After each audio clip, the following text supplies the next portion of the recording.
আল্লাহর নবী আলাইহিস সালাতু ওয়াস সালাম রজব মাস এবং শাবান মাসে অধিক পরিমাণে নফল রোজা রাখতেন। বলে কেন কেন?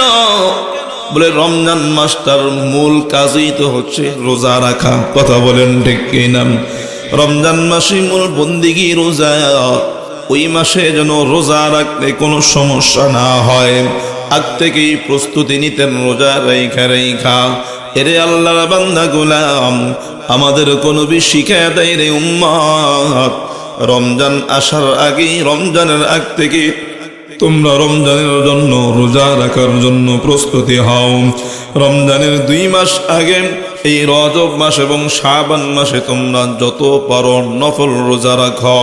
এরে আল্লাহর বান্দা, বিশেষ করে রমজানের আগের এই 2 মাসের ভিতরে দুনিয়ার যত যায় ঝামেলা আছে, যত ব্যস্ততা আছে, সব কিছু গুছায় নিয়ে আসো, যাতে রমজানের ইবাদত বন্দিগিতে তোমার কোনো ত্রুটি না হয়। কথা বলেন ঠিক কিনা?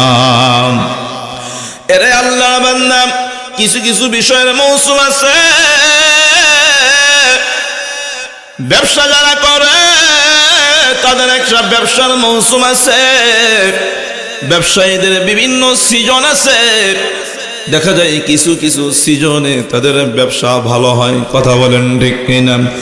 নদীতে যারা মাছ ধরে তাদেরও একটা সিজন আছে। সব সিজনে নদীতে প্রচুর পরিমাণে মাছ পাওয়া যায় না, ঠিক নেই বলেন? নদীর সাগরে মাছ ধরার একটা সিজন আছে। কৃষিকাজ যারা করে তাদের কৃষির বিভিন্ন সিজন আছে। সব সময় সব কৃষি পণ্য হয় না। বিভিন্ন গাছের বিভিন্ন ফল ধরার সিজন আছে। সব সময় সব ফল হয় না। এখন আপনি খুঁজলে আম কাঁঠাল পাবেন না, এটার একটা আলাদা সিজন আছে। কথা বলেন ঠিক কিনা? এরে আল্লাহর বান্দা গুলাম, আবার কিছু কিছু ফল এমন আছে সব সময় পাওয়া যায়, সারা বছর হয়। এরে আল্লাহর বান্দা, ইবাদতের এমন কিছু সিজন আছে। ওর ভিতরে অন্যতম সিজন হচ্ছে রমজান মাস। রমজান মাসটা এত দামি, এত দামি। রমজানে একটা আমল করলে অন্য মাসের 70টা আমলের সমতুল্য সওয়াব হয়। সুবহানাল্লাহ। এরে আল্লাহর বান্দা গুলাম, এই রজব মাসে নবীজির পবিত্র মেরাজ হয়েছিল। এই রজব মাস আসলে আল্লাহর রাসূল রমজানের জন্য প্রস্তুতি গ্রহণ করতেন। রজব মাসটা সম্মানী মাস। আল্লাহ তাআলা কোরআনের ভিতরে বলেন, ইন্না ইদ্দাতাশ শুহুরি ইনদাল্লাহি 12 শাহরান ফি কিতাবিল্লাহি ইয়াওমা খালাকাস সামাওয়াতি ওয়াল আরদা মিনহা আরবাআতুন হুরুম। আমার মালিক বলেন, যেই দিন থেকে আসমান জমিন সৃষ্টি করা হয়েছে ওই দিন থেকেই, নিশ্চয়ই ওই দিন থেকে গণনা অনুযায়ী 12 মাসে 1 বছর। কয় মাসে 1 বছর? আওয়াজ দেয়া বলেন, কয় মাসে 1 বছর? আল্লাহ বলেন, যেদিন থেকে আসমান জমিন বানাইলাম ওই দিন থেকে 12 মাসে 1 বছর। আল্লাহ বলেন, মিনহা আরবাআতুন হুরুম, 12 মাস থেকে 4টা মাস এমন আছে যেই 4 মাসটা অত্যন্ত সম্মানী। সুবহানাল্লাহ বলেন, আরো জোরে বলেন না সুবহানাল্লাহ। 4 মাস দামি, 4 মাস সম্মানী। আল্লাহ বলেন, মিনহা আরবাআতুন হুরুম, এই 4টা মাস সম্মানী। আরবের লোকদের কাছে ওই 4 মাস বড় সম্মানী ছিল। এই কথা কয় কেন? কিসের কথা কও? কথা বলে বাইরে যাও। এরে আল্লাহ বান্দা গোলাম, এই 4 মাস সম্মানী। এই 4 মাস আরবরাই 4 মাস সম্মান করতো। এরা সারা বছর যুদ্ধ বিগ্রহ লিপ্ত থাকলেও ওই 4 মাসে যুদ্ধ করতো না। ওই 4 মাস কোন কোন মাস? বলে জিলকদ, জিলহজ, মুহররম, আর এই দিক দিয়ে হচ্ছে রজব মাস। এই 4টা মাস বড় সম্মানী। এই সম্মানী মাসে যারা ইবাদত বন্দিগিতে কাটাবে, আল্লাহ তাদেরকেও সম্মানী বানায়া দিবেন। সুবহানাল্লাহ। এরে আল্লাহর বান্দা গোলাম, এবার প্রশ্ন থেকেই যায়, হুজুর 4 মাস সম্মানী, 4 মাসের ভিতরে রমজান মাস তো বললেন না, আপনি বললেন জিলকদ, জিলহজ, মুহররম এবং বললেন রজব মাস, রমজান মাস তো নাই। এরে আল্লাহর বান্দা 12 মাসের ভিতরে 4 মাস সম্মানী, রমজানের কথা কেন বলা হয় নাই? বলে রমজান তো এমনি দামি, আলাদা করে রমজানের কথা বলা লাগে না। কথা বলেন ঠিক কিনা? আলাদা করে রমজানের কথা বলা লাগে না। রমজান কোনো তুলনাই নাই। রমজানের এক একটা দিন এত দামি, এত দামি। কিতাবের ভিতরে লেখে, কেউ যদি রমজান পায়া রমজানের একদিন রোজা না রাখে, বলে সারা জীবন যদি সে হায়াত পায়, কিয়ামত পর্যন্ত যদি হায়াত পায়, কিয়ামত পর্যন্ত নফল রোজা রাখলেও রমজানের একটা ফরজ রোজার সমতুল্য হবে না। চিল্লায়া বলেন ঠিক কিনা? তার মানে বোঝা গেল রমজানটা কত দামি।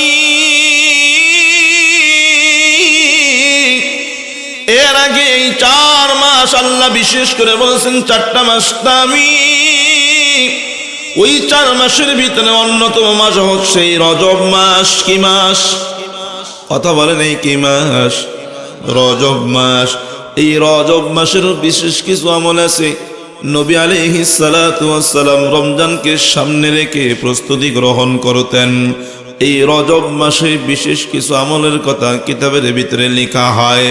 1 নম্বর আমল, এই রজব মাসে সব ধরনের গুনাহ থেকে বেঁচে থাকবা। বলে গুনাহ থেকে তো বেঁচে থাকা সবসময় ফরজ। বিশেষ করে চৌকান্ন থাকতে হবে, চোখ কান নাক খোলা রাখতে হবে, যাতে এই রজব মাসের ভিতরে আমার দ্বারা কোনো গুনাহ সংগঠিত না হয়। 2 নম্বর আমল, এই রজব মাসে বেশি বেশি তওবা ইস্তিগফার করবা। যদি কোনো গুনাহ হয়েও যায়, গুনাহ হোক বা না হোক, এই রজব মাসে আল্লাহর কাছে বেশি বেশি তওবা করবা, বেশি বেশি ইস্তিগফার করবা। 3 নম্বর আমল, এই রজব মাসে যত পারো শেষ রাতে উঠে তাহাজ্জুদের আমল করবা। 4 নম্বর আমল, এই রজব মাসে আল্লাহ পাকের কালামের তেলাওয়াত বা জিকির আজকার বাড়ায়া দিবা।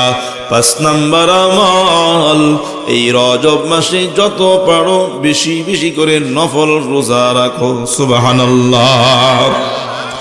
আল্লাহর নবী আলাইহিস সালাতু ওয়াস সালাম রজব মাস এবং শাবান মাসে অধিক পরিমাণে নফল রোজা রাখতেন। বলে কেন?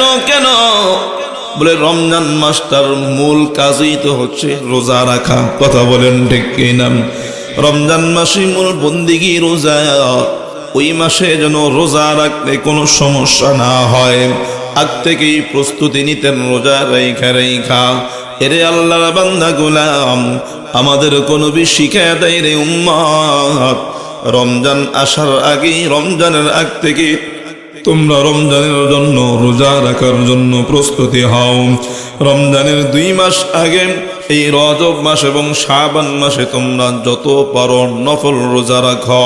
এরে আল্লাহর বান্দা, বিশেষ করে রমজানের আগের এই 2 মাসের ভিতরে দুনিয়ার যত ঝামেলা আছে, যত ব্যস্ততা আছে, সব কিছু গুছায়া নিয়ে আসো, যাতে রমজানের ইবাদত বন্দিগিতে তোমার কোনো ত্রুটি না হয়। কথা বলেন ঠিক কিনা?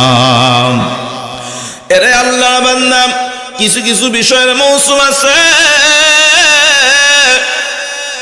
ব্যবসা যারা করে তাদের একটা ব্যবসার মৌসুম আছে। ব্যবসায়ীদের বিভিন্ন সিজন আছে। দেখা যায় কিছু কিছু সিজনে তাদের ব্যবসা ভালো হয়। কথা বলেন ঠিক কিনা? নদীতে যারা মাছ ধরে তাদেরও একটা সিজন আছে। সব সিজনে নদীতে প্রচুর পরিমাণে মাছ পাওয়া যায় না, ঠিক নেই বলেন? নদীর সাগরে মাছ ধরার একটা সিজন আছে। কৃষিকাজ যারা করে তাদের কৃষির বিভিন্ন সিজন আছে। সব সময় সব কৃষি পণ্য হয় না। বিভিন্ন গাছের বিভিন্ন ফল ধরার সিজন আছে। সব সময় সব ফল হয় না। এখন আপনি খুঁজলে আম কাঁঠাল পাবেন না, এটার একটা আলাদা সিজন আছে। কথা বলেন ঠিক কিনা? এরে আল্লাহর বান্দা গুলাম, আবার কিছু কিছু ফল এমন আছে সবসময় পাওয়া যায়, সারা বছর হয়। এরে আল্লাহর বান্দা, ইবাদতের এমন কিছু সিজন আছে, ওর ভিতরে অন্যতম সিজন হচ্ছে রমজান মাস। রমজান মাসটা এত দামি, এত দামি। রমজানে একটা আমল করলে অন্য মাসের 70টা আমলের সমতুল্য সওয়াব হয়। সুবহানাল্লাহ। রমজান মাসে একটা নফল করলে অন্য মাসে একটা ফরজের সওয়াব হয়। সুবহানাল্লাহ। জোরে কন্না সুবহানাল্লাহ।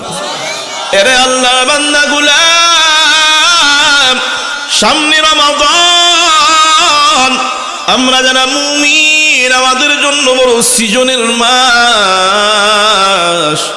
মুমিনের কাছে সবচেয়ে বড় আনন্দের বিষয় তো হলো নেক আমল করতে পারা। কথা বলেন ঠিক কিনা? মাওলার গোলামি করতে পারার ভিতরেই মুমিনের আনন্দ। মাওলার গোলামি যত করতে পারবে মুমিন তত খুশি হবে। রমজান মাসের জন্য প্রস্তুতি নিতে হবে। আল্লাহ রাসূল দোয়া করতেন, আল্লাহ রজব এবং শাবানের বরকত আমাদেরকে দেন, রমজান মাসটা আমাদেরকে পাওয়ায়া দেন। এই দোয়া থেকে বোঝা যায় দুনিয়াতে হায়াত চাওয়া যায়, যদি হায়াত চাই ওই হায়াতের ভিতরে আল্লাহর বন্দেগী করা হয়। কথা বলেন ঠিক কিনা? দুনিয়াতে বেশি দিন বেঁচে থাকার জন্য দোয়া করাও যায়, যদি ওই হায়াত পায় আসে আল্লাহর বন্দেগীতে হায়াতটারে কাটায়। এরে আল্লাহর বান্দা, ওই ব্যক্তি তো দামি যার হায়াতের জিন্দেগি আল্লাহর পছন্দ অনুযায়ী কাটানো হয়। কথা বলেন ঠিক কিনা? এরে আল্লাহর বান্দা গুলাম, নবী আলাইহিস সালাতু ওয়াস সালাম অন্য কিছুর জন্য আল্লাহর কাছে হায়াত কামনা করেন না। রমজানের 2 মাস আগ থেকে আল্লাহর রাসূল রমজানের জন্য হায়াত চাইতেন। কেন? যাতে করে রমজানের পবিত্র বরকতময় এই মাসটা তার নসিব হয়, ইবাদতে আরো বহু গুণে আগাইয়া যাইতে পারে। এই জন্য আমাদের জন্য উচিত হলো আমরা আল্লাহর কাছে বেশি হায়াত কামনা করে আল্লাহ আমাদেরকে রমজানটা পাওয়া দেন। এরে আল্লাহর বান্দা, দেখা যায় কত মানুষ রমজানের রোজা রাখবে বলে আশা রাখে, রমজান আসি ঠিক ওই লোকটার দুনিয়াতে বেঁচে থাকে না। কথা বলেন ঠিক কিনা? আল্লাহ আমাদেরকে রমজান পর্যন্ত হায়াত দেন, রমজানের জন্য প্রস্তুতি গ্রহণের তৌফিক দান করেন। জোরে বলেন আমিন। আর জোরে বলেন আমিন। তো রজব মাসের বিশেষ 5টা আমলের কথা আমরা জানলাম। 1 নম্বর হচ্ছে গুনাহ থেকে বেঁচে থাকা। কি করা?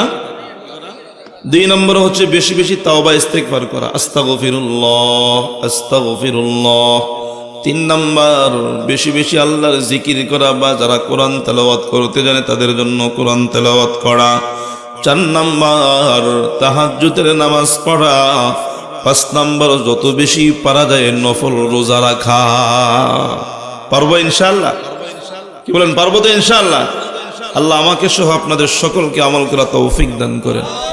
ভাইও, আমল যা করব এটাই নিজের আখিরাতের পুঁজি। দুনিয়ার আর কিছুই থাকবে না, সব শেষ। কথা কোন ঠিক কিনা? আপনাদের এই জাহানপুরে বহু বাড়িওয়ালা বাড়ি বানায় রাইখা কবরে শুয়ে গেছে না? হ্যাঁ,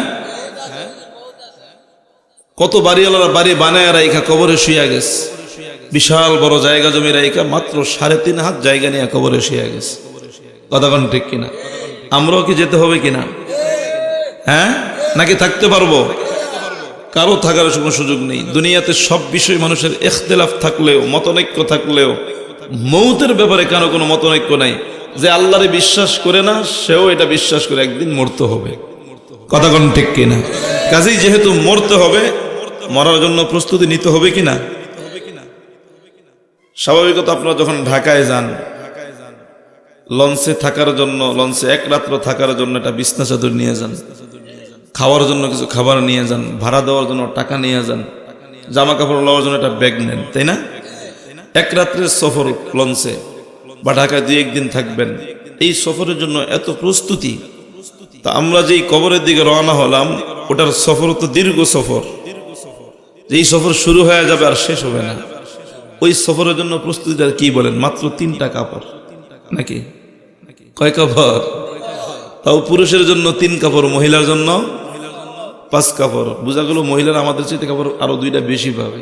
তাতে বেটাগিরির কি আছে? কথা কন না কেন? ধনী হোক গরিব হোক, রাজা হোক প্রজা হোক, কালো হোক সুন্দর হোক, জমিদার হোক আর জমিদার সারা হোক, বাড়িওয়ালা হোক ভাড়াটিয়া হোক, ব্যবসায়ী হোক আর কাস্টমার হোক, সবার জন্য কাপড় কিন্তু 3টা। কথা কন ঠিক কিনা? আল্লাহ আমাদেরকে সেই প্রস্তুতি নেওয়ার তৌফিক দান করেন। আখিরাতের মূল পুঁজি হচ্ছে ঈমান এবং আমল। ঈমান এবং আমল। আল্লাহ আমাদেরকে ঈমান আমল যোগানোর তৌফিক দান করেন। জোরে বলেন আমিন, আরো জোরে বলেন আমিন। সম্মানিত হাজিরিন, রাত্র 9টা বেজেছে। গতকালকে বয়ান চলছে কয়টা পর্যন্ত? গত রাত্রে 10টা 20। হ্যাঁ, আজকে কয়টা পর্যন্ত চললে ভালো হয়? কালেকশন আছে তো? হ্যাঁ, আপনাদের অবস্থা দিকে বয়ান চলবে ইনশাআল্লাহ। যদি জিমজাম থাকেন তাহলে তো আর কি, এজন্য আপনাদের ভিতরে আগ্রহ থাকলে কথা বের হবে, আগ্রহ না থাকলে বের হবে না। আপনাদেরকে আল্লাহ তাআলা আগ্রহের সাথে বসার তৌফিক দান করেন। এরে আল্লাহর বান্দা গুলাম, আমাদের আসল বাড়ি জান্নাতে। আসল বাড়ি কোথায়? আওয়াজ দেয়া বলেন, আমাদের আসল বাড়ি কোথায়? আসল বাড়ি জান্নাত কিভাবে? বলে মা বাবা ছিলেন জান্নাতে, মা বাবার বাড়ি যেটা হয় সন্তানের বাড়িও সেটা হয়। এই ভোলা, এই চরফেশনের, এই জাহানপুরের কত মানুষ ঢাকা, বরিশাল, চট্টগ্রাম বিভিন্ন জায়গায় থাকে। অনেকে দেখা যায় ওই সমস্ত জায়গায় নিজে বাড়ি বানায় রাখছে। এরপরও কেউ যদি জিজ্ঞেস করে তোমার বাড়ি কই, জবাব দেয় ভোলা জেলার চরফেশনে জাহানপুরে। কথা বলেন ঠিক কিনা? কেন এই কথাটা কেন বলে? বলে বাবা মায়ের বাড়ি যেটা সন্তান ওই বাড়ির এই পরিচয় দেয়। বাবা মার বাড়ি যেটা সন্তানের আসল ঠিকানা সেটাই হয়। আমাদের আব্বা আম্মা হযরতে আদম, হযরতে হাওয়া আলাইহিস সালাতু ওয়াস সালাম তো জান্নাতের ভিতরে ছিলেন। আমাদের আব্বা আম্মার বাড়ি যেহেতু জান্নাতে, আমাদের বাড়িও জান্নাতে। কথা বলেন ঠিক কিনা? এরে আল্লাহর বান্দা গোলাম, জান্নাতের ভিতরে হযরতে আদম আর হযরতে হাওয়া ছিলেন। এর আগে ইবলিসও জান্নাতের ভিতরে ছিল। আল্লাহ তাআলা সবাইকে জান্নাত থেকে বের করে দিলেন, ইবলিসকে আগে বের করে দিলেন। ইবলিস আল্লাহর হুকুম লঙ্ঘন করার কারণে আল্লাহ ইবলিসকে জান্নাত থেকে বের করে দেয়। ইবলিস জান্নাত থেকে বের হয়ে যায় ঠিক, তবে আল্লাহ সম্পর্কে ইবলিসের জানা আছে যে আল্লাহ এত দয়ালু, এত দয়ালু। আল্লাহর কাছে কেউ চাইলে আল্লাহ কাউকে মাহরুম করেন না, আল্লাহ দিয়া দেয়। কথা বলেন ঠিক কিনা? এরে আল্লাহর বান্দা, কেউ চাইলে হয়তো দুনিয়াতে পায়, আর কেউ চাইলে হয়তো দুনিয়াতে না পাইলেও আখিরাতে পায়। আল্লাহ যে কোনো ভাবে না যে কোনো ভাবে বান্দাকে আল্লাহ দিয়া দেয়। ইবলিস জানে আমার আল্লাহ বড় দাতা, এজন্য ইবলিস জান্নাত থেকে বের হওয়ার পর আল্লাহর কাছে কয়েকটা দরখাস্ত করে। ডাক দিয়া কয়, রব্বে কারীম, যেহেতু জান্নাত থেকে বের করেই দিলেন, এত বছর আপনার গোলামি করলাম, আপনার কাছে আমার কিছু চাওয়া পাওয়ার আছে। বলে কি চাবি চাও? ইবলিস ডাক দিয়া কয়, আল্লাহ যেই বনি আদম, যেই আদমের কারণে আমি আজকে জান্নাত থেকে বের হতে হলো, আদমকে সিজদা না করার কারণে জান্নাত থেকে বের হয়ে গেলাম। ওই আদম তো কিয়ামত পর্যন্ত সন্তান জন্ম দিবে, কিয়ামত পর্যন্ত তার সন্তান হবে। আমি যদি মারা যাই, কিয়ামত পর্যন্ত বেঁচে না থাকি, আদমের সন্তানদেরকে ধোঁকা দিব কিভাবে? যদি কারো সাথে কোনো ব্যক্তির সাথে দুশ্মনী থাকে, ওই ব্যক্তিরা তার সন্তানদের সাথেও দুশ্মনী রাখে। কথা বলেন ঠিক কিনা? আমাদের বাবা আদম নবীর সাথে ইবলিসের দুশ্মনী। এজন্য ইবলিস চিন্তা করলো কিয়ামত পর্যন্ত আদমের সন্তানদেরকে ধোঁকা দেওয়া লাগবে। ডাক দিয়া কয়, আল্লাহ, আদমের সন্তানদেরকে ধোঁকা দিতে আমি যদি কিয়ামত পর্যন্ত হায়াত না পাই, কিভাবে ধোঁকা দিব? আল্লাহ আমাকে কিয়ামত পর্যন্ত হায়াত দিয়া দেন। ইবলিস ডাক দিয়া কয়, ক্বালা রাব্বি ফাআনজিরনি ইলা ইয়াউমি ইউবআসুন। আল্লাহ আমাকে কিয়ামত পর্যন্ত আপনি হায়াত দিয়া দেন। আমার আল্লাহ ইবলিসের দোয়া কবুল করে ডাক দিয়া কয়, ইবলিস যা যা যা, আমি আল্লাহ তোরে কিয়ামত পর্যন্তই হায়াত দিয়া দিলাম। আল্লাহ বলেন ক্বালা ফাইন্নাকা মিনাল মুনজারিন ইলা ইয়াউমিল ওয়াকতিল মালুম। যারে ইবলিস যা যা যা যা, তুই যা চাইছস তাই হবে, কিয়ামত পর্যন্ত তোর হায়াত দিয়া দিলাম। তুই নির্দিষ্ট এক সময় পর্যন্ত বেঁচে থাকবি, তারপর মারা যাবি, কিয়ামত পর্যন্ত তোর হায়াত দিয়া দিলাম।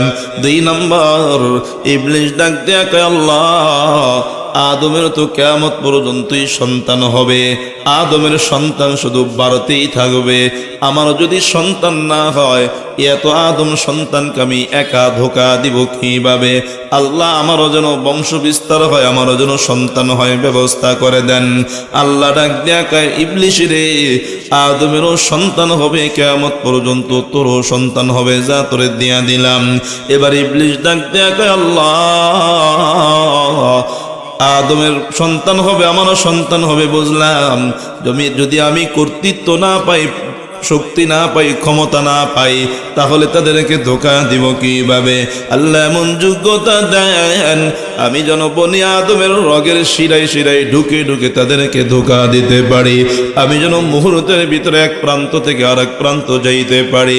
আমার মালিক ডাক দেখায় যা তুই ক্ষমতা দিয়া দিলাম। এত ক্ষমতা পাওয়ার পর ইবলিস ডাক দেয়া কয় ক্বালা ফাবিইজ্জাতিকা লাউগওয়িয়ান্নাহুম আজমাইন। আল্লাহ আপনার ইজ্জতের কসম,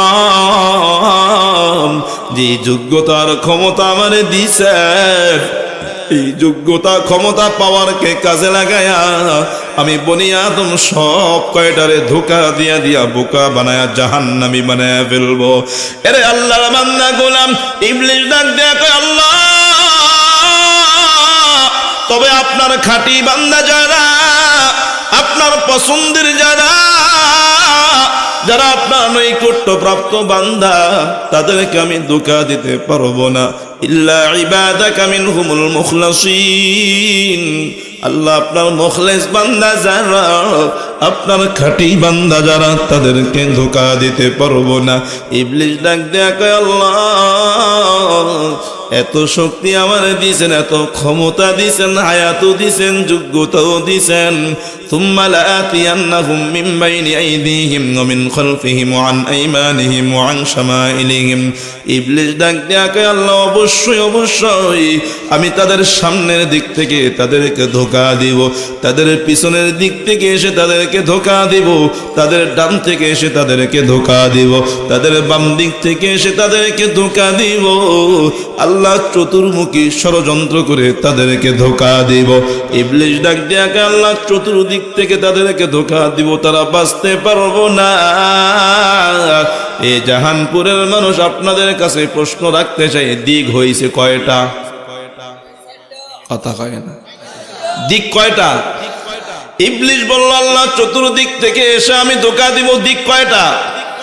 আল্লাহ কে ইবলিস রে, তুই তো চতুর্দিক কইছস, দিক তো 4টা না, দিক হচ্ছে 6টা। কয়টা?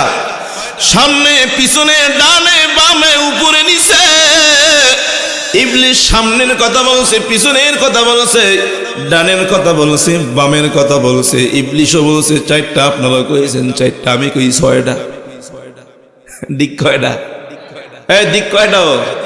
সামনে, পিছে, ডানে, বামে, উপরে, নিচে, দিক হলো 6টা। ইবলিস কইছে কয়টা? 4টা। ইবলিস তো বোকা, ওর তো মনে নাই দিক যে 6টা। আল্লাহ ডাক দেখ ইবলিস রে, তুই চতুর্মুখী ষড়যন্ত্র করবি, তুই তো দিক 2টার কথা তোর মনে নাই, তুই কস নয়, দিক তো 4টা রে বেকুফ, দিক তো হচ্ছে 6টা। তুই চতুর্মুখী ষড়যন্ত্র করবি, আমি আমার বান্দারে উপরের দিক থেকে আর নিচের দিক থেকে রহমত দিয়া হেফাজত করবো। সুবহানাল্লাহ। এরে আল্লাহ বান্দার জন্য দেখবেন বলে যে রাস্তায় চলার নিয়ম হলো নিচের দিকে তাকায়া তাকায়া চলা। কোন দিকে? কথা কয় না। কেন বলছে নিচের দিকে তাকায়া চলতে? ইবলিস বলছিল সামনে থেকে এসে ধোঁকা দিবে, পিছন থেকে ধোঁকা দিবে, ডান ডান থেকে ধোঁকা দিবে, বাম থেকে ধোঁকা দিবে, নিচার উপরের কথা তো ইবলিস বলে নাই। আল্লাহ এই জন্য আল্লাহ জানায় দেয়, হাবিব আপনার উম্মতদেরকে আপনি সুন্নত করে দেন, তারা যেন নিচের দিকে দেখে দেখে পথ চলে। কারণ নিচের দিকে না তাকায় উপরের দিকে তাকায় পথ চললে তো তারা গর্তের ভিতরে পড়তে পারে, গাড়ির নিচে পড়তে পারে। দিক তো দুইটা বাকি আছে, এই দুই দিক থেকে শয়তান ধোঁকা দিতে পারবে না। একটা হলো নিচের দিক আর একটা হলো উপরের দিক। এজন্য বান্দার উচিত হচ্ছে নিচের দিকে তাকায়া তাকায়া চলা। বান্দা নিচের দিকে তাকায়া চলবে, আল্লাহ উপর থেকে বান্দাকে রহমত দিয়া ঢেকে দিবে। সুবহানাল্লাহ। এরে আল্লাহ বান্দা গোলাম, তবে হ্যাঁ আমরা যুবকরা যারা আছি, আপনারা বুড়া মিয়ারা না, বুড়া মিয়ারা তো ভালো, এই ভাইরাস বুড়া মিয়াদেরকে পায় না। এখানে যারা বয়স্ক আছেন তাদেরকে এই ভাইরাসে পায় না, মোবাইল নামক গজবে তাদেরকে ধরতে পারে না। আপনাদের চরিত্র অনেক হেফাজত আছে, এই মোবাইল পাই আমরা যুবকরা নষ্ট হয়ে গেছি। আমরা এখন নিচের দিকে এমন তাকাই, বলেন নিচের দিকে রাস্তা চলতে তাকাই না, নিচের দিকে তাকাই এটার দিকে নজর দিয়া কথা বলেন ঠিক কিনা? এরে আল্লাহ বান্দা গুলাম, এ জাহানপুরবাসী, এ শশীভূষণ থানার চরপেশনের মানুষেরা রে, গুনাহ থেকে বাঁচতে হবে। ইবলিস যখন চতুর্মুখী ষড়যন্ত্র করবে বলে ওয়াদা করে নিয়ে আসছে, আল্লাহর সাথে ওয়াদা করে আসছে। আদম নবী আলাইহিস সালাতু ওয়াস সালাম আমাদের বাবা হিসাবে সন্তানের বিপদ দেখলে বাবার খারাপ লাগবে, এটাই স্বাভাবিক। বাবা চেষ্টা করবে সন্তানদেরকে বাঁচানোর পথ বের করতে, কথা বলেন ঠিক কিনা? আদম নবী ডাক দেয়া কয়, আল্লাহ ইবলিসরে এত এত যোগ্যতার পাওয়ার আর হায়াত দিলেন, এ তো আমার সব সন্তানদেরকে ধোঁকা দিয়া দিয়া জাহান্নামী বানায়া ফেলবে। এগো আল্লাহ, আমার সন্তান তো দলে দলে জাহান্নামী হয়ে যাবে, আমার সন্তানকে তো শয়তান ধোঁকা দিয়া জাহান্নামের আগুনে ফেলে দিবে, আমার সন্তান টেরও পাবে না। আল্লাহ আমারও কিছু দরখাস্ত ছিল, বলে তুই কি চাও? আল্লাহ ডাক দেয়া কয়, আদম রে তুই কি বলবি? আমি আল্লাহ তো অন্তর্যামী, আমি আল্লাহ জানি। আদম নবী ডাক দেয়া কয়, আল্লাহ আপনি সবই তো জানেন। আল্লাহ ইবলিস তো আমার সন্তানদেরকে ধোঁকা দিয়া গুনাহ করে ফেলবে, সারাদিন লাগা আমার সন্তানগুলো গুনাহ করবে, গুনাহ বেড়ে যাবে। আল্লাহ ডাক দেয়া কয়, আদম রে তোমার সন্তান যদি একটা গুনাহ করে, একটা গুনাহই উঠানো হবে, আর এর বিপরীত যদি তোমার সন্তান একটা নেক করে, কমসে কম এক নেকের কারণে তাকে 10 গুণ দেওয়া হবে। সুবহানাল্লাহ। একটা ভালো আমল করলে কমসে কম কয় গুণ দেওয়া হবে? আর গুনাহ একটা করলে কয়টা? কথা কয় না, আমরা খুশি হন নাই বুঝি। একটা অপরাধ করলে একটাই উঠবে, কিন্তু একটা নেক করলে একটা উঠবে না, কমসে কম 10 উঠবে। সুবহানাল্লাহ কন্যা মিয়া।